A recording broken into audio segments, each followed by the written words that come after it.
Земјоделците ја чуваа пченицата во амбарите и од своји причини не ја продаваа кога се уште беснееше кризата и цените на берзите растеа.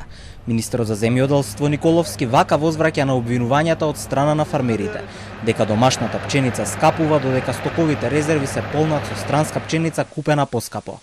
Пазарот во меѓувреме се стабилизира.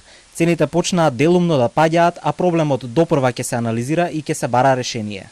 И да има 10.000 тони, тоа се 10% од тоа што е откупено минатата година. Меѓутоа, ќе имаме состанок, ќе се утврдат тие податоци. Рекордна беше цената. Зошто земјоделците не ја давале минатата година кога се откупуваше по 24 денари, тоа е друго прашање. Предходно земјоделците упатија апел до државата да помогне за откуп на домашната пченица. Мемет Синани од Националната федерација на фармери кажа дека пченицата кај нас е 19 денари, а според нивни информации е донесена пченици за речиси 10 денари поскапо за државните стокови резерви. Бараме помош од Министерството, тоа значи да се забрани увоз на пченица, да може да се откупи нашата пченица. Според договорот објавен на Бирото за јавни набавки, склучен во јануари за 3 месеци кој што веќе е истечен, цената на чинење изнесува 26,8 денари по килограм, со пресметан данок на додадена вредност.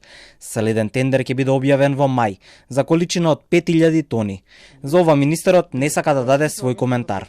Кога распишува Агенција за стокови резерви, има соодветни компании. Прашете ги компаниите дали во тој момент кога откупувале за Агенција за стокови резерви, можеле да откупат жито од и пченица од домашните производители. Од Агенцијата за стоковни резерви за Телма велат дека носителот на јавната набавка е должен само да обезбеди стока со соодветен квалитет и во роковите предвидени во огласот. Агенцијата за стоковни резерви нема законски основ да ограничи набавка само од домашно производство или пак да врши откуп непосредно од домашни производители. Николовски потсети дека токму на барање на земјоделците е воведен интервентен фонд за жито, со доделени 40% субвенции на 12.000 производители на житни култури. Според него на тоа се должи изголеменото производство и така се постигна рекордна цена во жетвата од 22,24 денари. Во меѓувреме од Царина за Телма информираа дека во 2022 и 2023 година најмногу увоз на пченица во Македонија има од Србија.